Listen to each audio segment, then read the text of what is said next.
Hey everyone, welcome back to the channel. Today we're making a Pip-Boy from the Fallout series. So sit back, relax, and let's build this thing together. Okay, so we're opening up our slicer, and for this particular project, I wanted to challenge myself. My resin printer is really small and only costs like $125. I usually only use this printer to print small parts for projects, but I thought this would be a really fun prop to make on it. The resin I'm using is Soraya Tech Blue that I got off Amazon, and I'll link it in the description below. Once everything printed, I got it off the build plate and it was time for cleanup. Now, resin printing is its own beast because it's really messy, and you definitely don't want to get this stuff on your skin.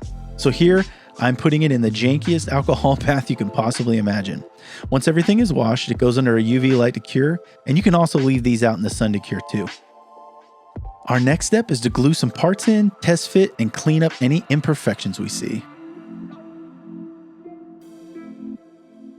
All right, guys, we got these off the printer and they came out awesome. They really look good. Our next step is going to be sanding. And why are we sanding? This thing came out almost perfect. Well, there's some small imperfections, as well as we have some bumps here from the supports. Now, I chose to go with more stable supports that kind of dug in further into the model than normal. I kind of prioritize stability over perfect prints because my printer is an older printer. It's a lot slower and have that small build plate. Each print took about 20 hours, especially on this. So I didn't want to waste, a couple days dialing in that print. So I went for stability, which meant we just have a little bit of sanding to do on our parts. A couple things I want to make sure you know about when it comes to sanding resin prints. Number one, you have to have the right PPE. You need a respirator or an N95 mask, something that's going to filter out those tiny particles.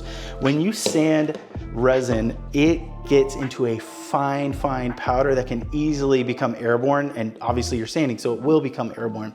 You do not want to breathe that into your lungs. It's not good. So if you got the right stuff, if you got the right personal protection equipment and you're following along with this tutorial, let's jump in and start sanding. Voice over here. I'm using 180 grit sandpaper and a 300 grit sanding block to smooth out those bumps. Here, I'm wiping down the parts we just sanded with some wax and grease remover. Next up is filler primer, and I'm using Duplicolor in multiple coats. We're following that up with flat black primer from Rust-Oleum. In this next step, I use my airbrush to spray on some plate metal from the Army Painter. Initially, this looked amazing, but after weathering a test piece, I opted to repaint with silver chrome from Montana Gold. I figured this would hold up to weathering a little bit better.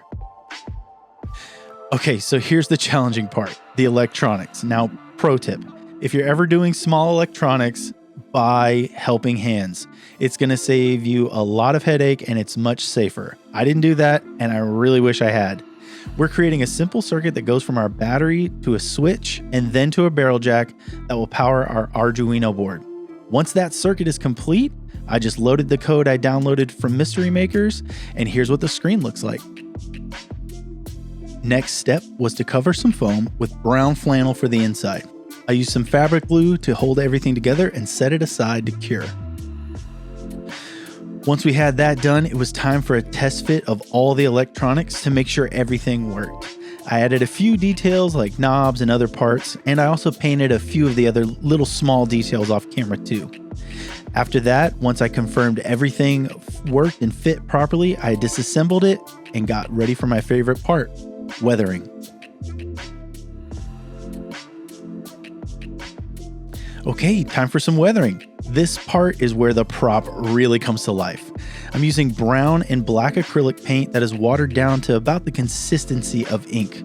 I put the mixture all over the part and then wipe it away with a paper towel. This makes the prop look like it lived in an environment, and this one particularly needs to look like it's been in the wasteland for a good amount of time. The next step is to spray it with some clear coat. I'm using a satin clear coat in my airbrush to put this on.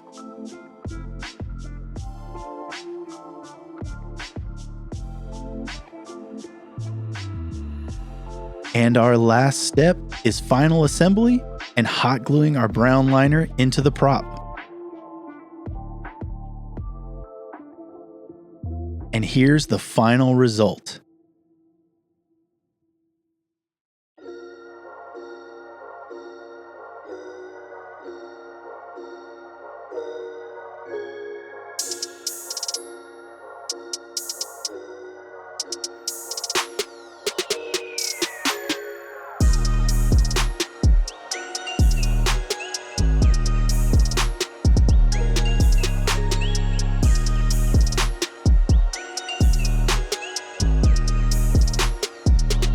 Thanks for watching and subscribe for more.